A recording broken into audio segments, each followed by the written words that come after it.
everyone, welcome back to the channel. If your An Inspector Calls exam is coming up, you are in the right place because I'm going to take you through the plot, the key characters with key quotations, Priestley's key message, the themes that come up again and again, and as an examiner, I'm going to take you through what examiners are actually looking for. So grab a pen, pause if you need to, make notes, and let's get straight into it. And just quickly before we get started, I've created a free English Literature model answer booklet for you to download by clicking the link below. It shows you what a strong introduction, first paragraph looks like and gives you a structure that you can use in any of your literature exam answers. Okay, let's get into it.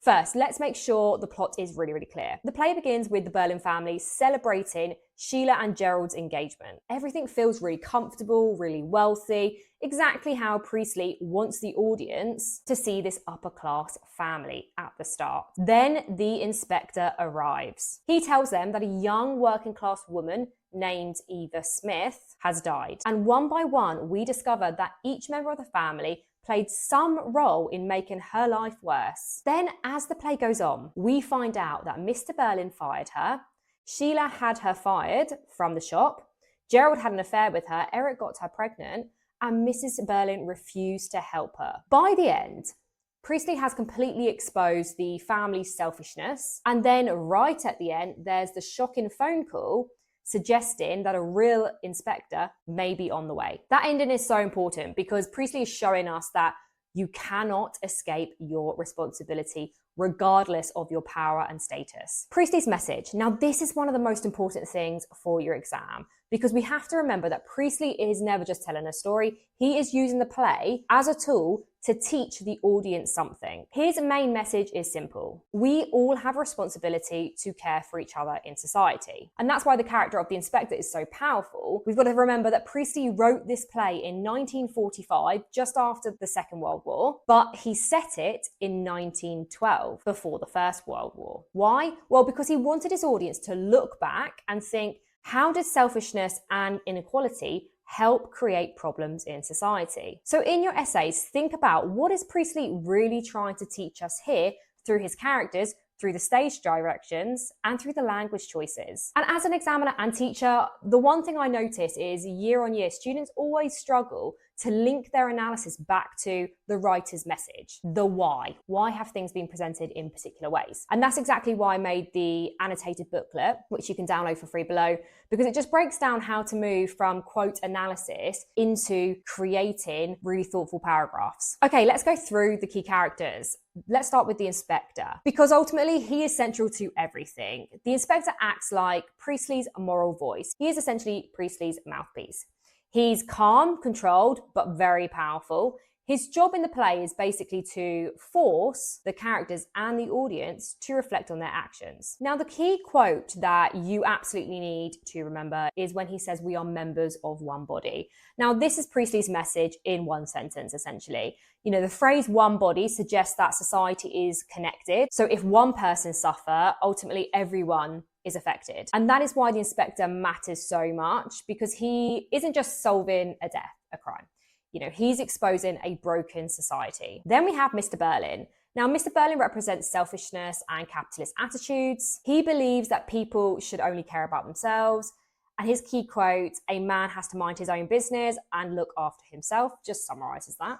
You know, this is exactly the attitude Priestley wants us as the audience to reject. And Priestley also makes Mr. Birling look really silly and foolish through dramatic irony. When Birling says the Titanic is unsinkable, absolutely unsinkable, the audience knows that he is wrong because the Titanic did in fact sink. And that makes us question everything else that he believes too. We also have a divide between the older generation versus the younger generation in the play. Now, Mr. Birling firmly represents old generational values. So in your essay, remember that Priestley uses Birling to criticize arrogance and selfishness.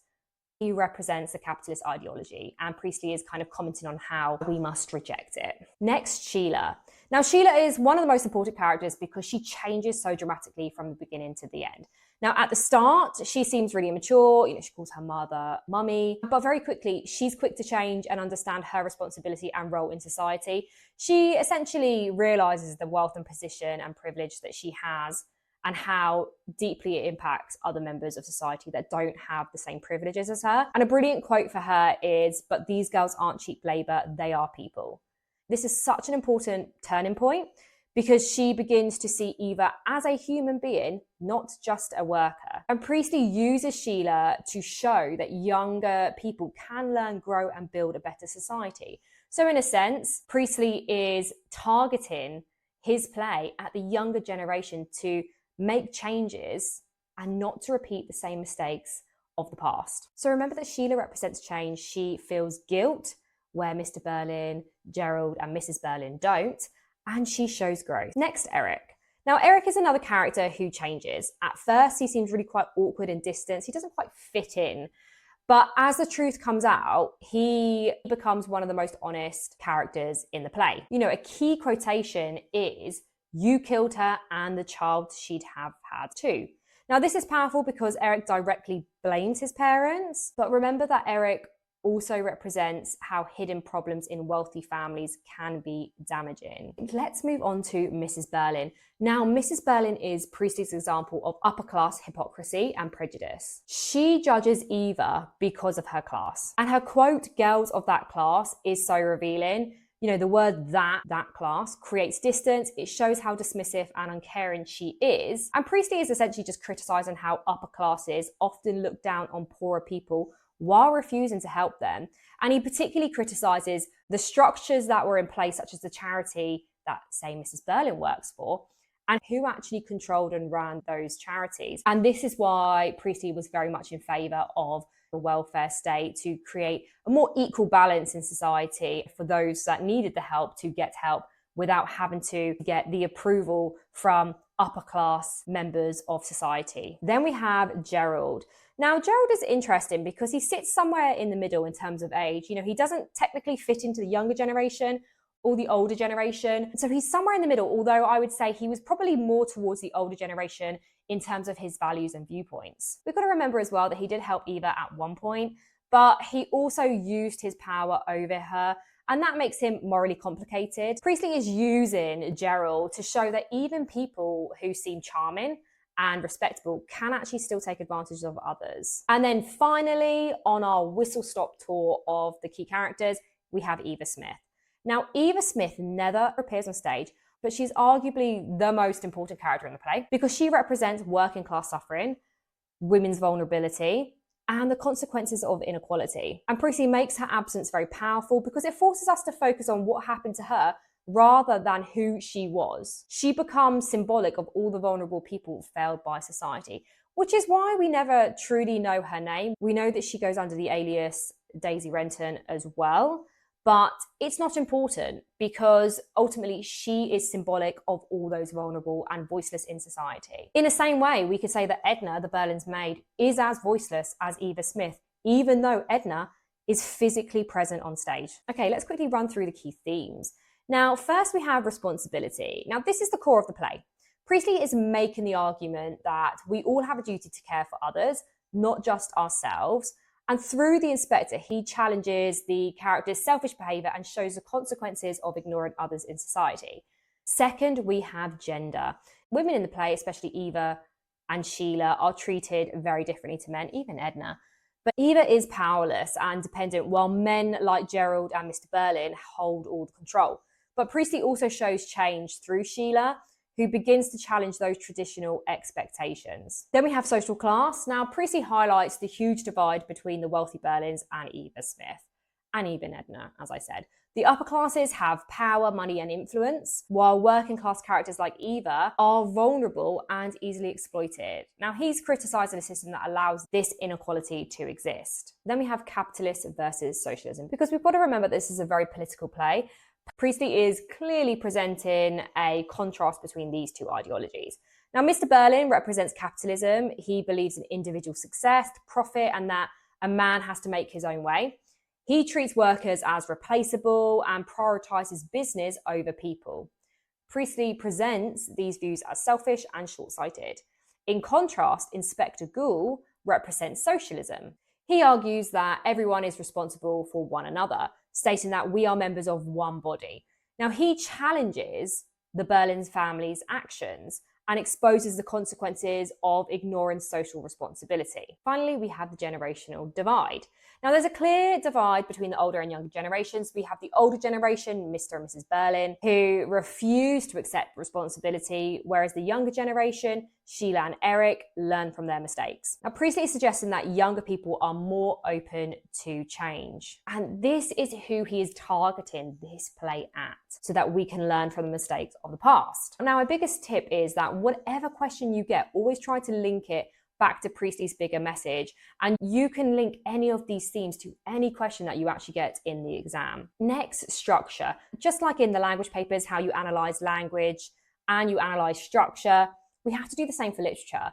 And the structure in And in Spectacles is really significant because everything is strategically placed to increase the tension. So first of all, we've got to think about the setting. The play is set in the Birling's dining room. So there is one setting within the whole play. And this is important because it creates that feeling of being trapped. You know, the characters cannot escape the inspector and neither can the audience. It makes everything feel really quite tense and claustrophobic, almost like the walls are closing in on the family and they can't kind of wriggle their way out of their responsibility. Next, it is real-time action. The play unfolds in a continuous way without big time jumps. You know, this builds attention because everything happens in the moment. There's no escape from the consequences. Then we have dramatic irony. Now, this is where the audience knows more than the characters on the stage. As I said, the play was written in 1945 and set in 1912. So the characters living in 1912 wouldn't know as much about, obviously, the future and what was to happen after as the audience watching. And that's important to note because an audience watching after both World War I and World War II would immediately recognise that Mr. Birling is wrong about a lot of the things he says. And it makes him seem foolish and reinforces, again, Priestley's message. Now, the inspector acts as a catalyst. So he's the character who drives the action forward. He doesn't just ask questions, he reveals truth and forces each character to confront their actions. And leading on from that, everything builds towards the cliffhanger end. The final phone call completely changes everything. It shocks the audience and reinforces Priestley's warning, suggesting that the cycle could repeat if people don't change. So structurally, everything is carefully designed to build tension, reveal truth, and deliver Priestley's message. And if your exam is tomorrow, please remember this, that you do not need to know everything perfectly. What matters most is staying calm, answering the question clearly, explaining your ideas, always linking every point to the why. So why the writer has presented that character, why the writer has used that language, why the writer has presented a particular theme. Think about the context, okay? The why. Why is Priestley writing? What is his message? So answer the question directly. Don't retell the story. Always analyze the writer's methods, the why. Use context to support your analysis. Don't just bolt it onto the ending. Focus on Priestley's message. Keep your argument clear and developed. And if you're still struggling with how to structure your answer, download that free model booklet in the link below so you can see what a good introduction and first paragraph looks like. If your exam's tomorrow, good luck. I hope that was helpful. I'll see you in the next video.